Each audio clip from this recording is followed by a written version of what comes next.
The Anglican Diocese of Durham has a history dating back to the days of the Prince Bishops, in a region rich in early Christian heritage. From vast rolling dales in the west to an ever-increasing urban landscape in the east, Durham is a diocese of real diversity and challenge, with some of the most wealthy areas in the region contrasting sharply with some of the highest levels of social and economic deprivation. Reaching out to all people with the good news of Jesus Christ requires inspiring leadership and vision.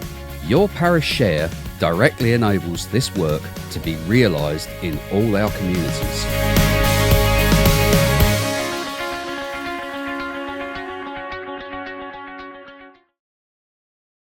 I know it's not always the most welcome thing to have to sit and watch a DVD halfway through a PCC meeting.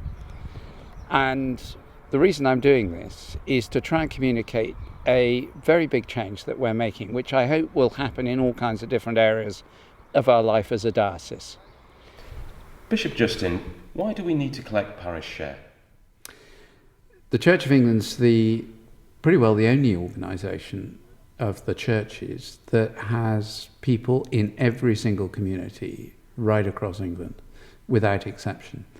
And the way we do that is simply we support each other, and the way we support each other is by Parish Share. So parishes contribute to a central fund which enables the ministry to be everywhere. So why are we proposing to change our current system of share?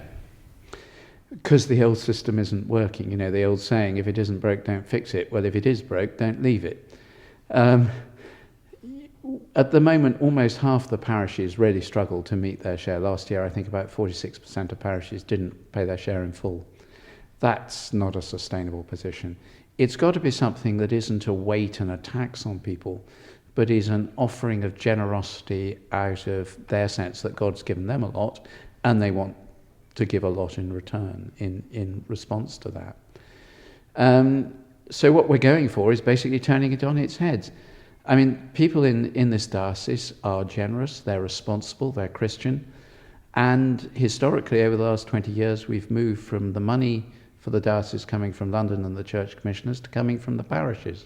So we're going to recognise that and say to the people in the parishes, pray, think, consider what you can do to support the mutuality, the sharing of our ministry across the diocese. And we'll add all those amounts that people offer up, and that's what the diocesan budget will be. So could you explain to us what's behind what we're trying to do? Well, what really lies behind it is that for too long it's felt very top-down in how we do these things. Right across the Church of England, it's nothing to do with Durham Diocese. And as a vicar, when I was a vicar, I remember these Parish Share demands coming in year after year. They're really tough. And they went up very steeply, and this was in the 90s, going up very, very steeply. What we're saying to people is, you are responsible. We're going to treat you with the respect that is proper and right, rather than simply sending you a letter saying, send so much money. And so each PCC we're saying, pray, think, consider what it means to be a part of the Church of England in this diocese at this time. Offer what you can.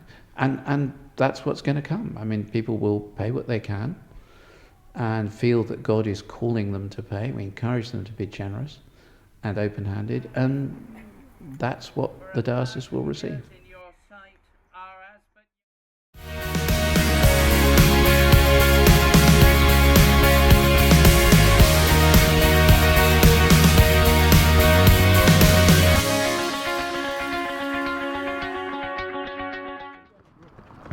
I love football and always have done, and played since I was a small boy, and I find it one of the best ways to do outreach in the parish, in a way that I'm gifted. And it is tackling all those issues: prison ministry, prostitution, alcohol, homelessness, and even food bank we have that feeds some of the poorest people in the town. And that's growing, and the council acknowledge that, along with the hugely successful town pastors, which deals with alcohol abuse on the high street over Friday and Saturday nights. Well, I've been here 4 years, and when I arrived, the church was in danger of closing, so I had no money almost for its parish share. Gradually, through the growth of the church, we're paying a significant amount more than we were 4 years ago.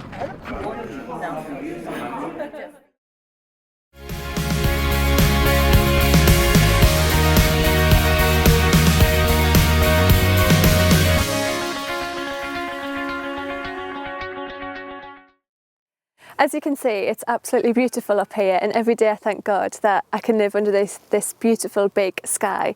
But if you scratch the surface a little bit, no matter where you are, there's always going to be challenges and frustrations. A lot of our work is about trying to motivate the community and inspire the community, and you can't just do that on a Sunday morning. And actually, one of the most amazing things is catching God's vision for this place and seeing how God wants us to inspire the community, and that often means doing things that are very, very different and going into different places. So one of the things is starting up the gospel choir. Originally it was an idea just to, a very small group just to get together and have fun.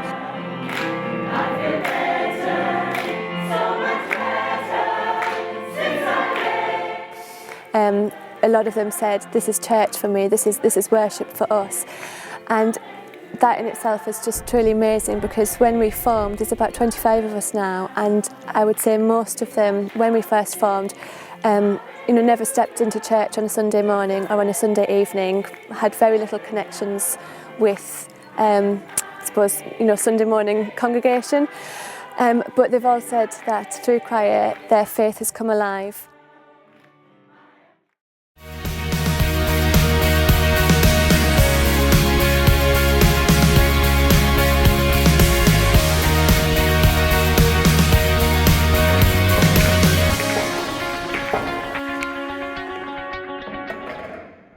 My work with the youth project here is, I would say, primarily to enable and to coordinate the work that is going on.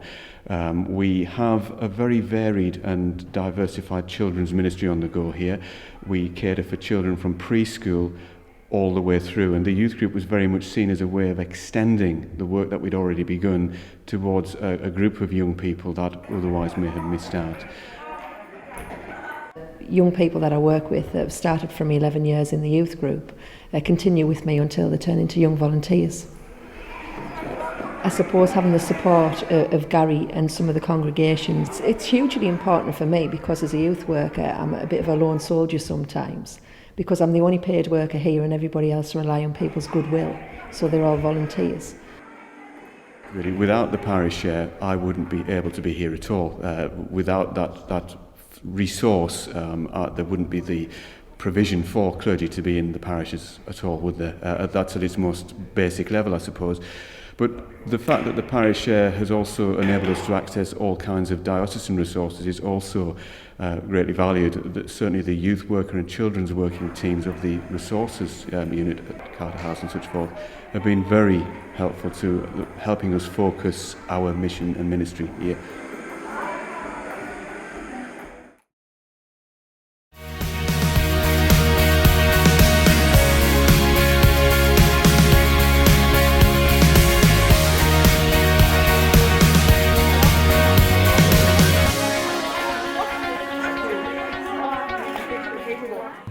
It's great Little Lights, because I take no credit for it at all. But it's both a really well-run parent and toddler group, beyond that and more deeply than that, it's part of the spiritual mission of the church. These children are drawn into worship and prayer along with their parents and carers. And quite a lot of these folk will stop and chat to my colleagues about really serious issues and receive pastoral care, support and prayer. Coming to Little Lights particularly, but also other mother and toddler groups, is a lifeline for a lot of parents and carers. It's somewhere where they can go and talk to other mums and realise that they're not alone in the daily struggles of life. Alan, tell us about some of the issues you face on a day-to-day basis here. Well, I'm vicar of 3 churches in effect, so there's managing my workload across 3 churches and helping all our churches move from simply surviving to being mission-minded, growing, reaching out to the community. So it's both about doing what we do already well, baptisms, weddings, funerals, the folk who arrive through the door, but also get out to the community and reaching folk in new and different ways. We have 2 excellent local giving officers who really helps us to think about giving. We hope that will get people into good habits of reviewing their giving generously every year.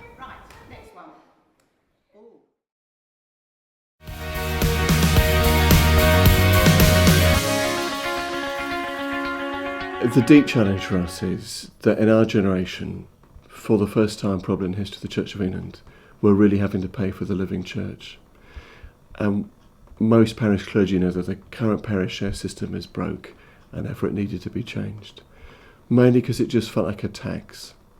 And parishes are slowly getting the sense of the realistic cost of what it takes to run the church, but when it's imposed from on high, that's when it feels like a tax. I think there's a huge risk in what the diocese is putting forward, but it invites local parishes to take responsibility for what it really costs to deliver Christ's mission in their particular community. Now that's a freedom, with it comes responsibility, but it feels scary, but a whole lot better than being resentful about a figure that's given to us from on high.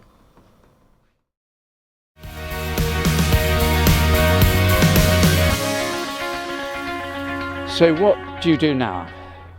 Having watched carefully, debate what needs to happen, pray, spend some time quietly thinking, what is Jesus Christ calling us to do here?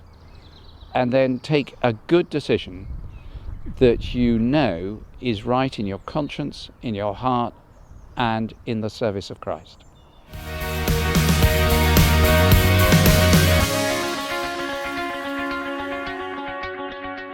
Parish Share enables inspiring leadership and vision for every single one of our communities.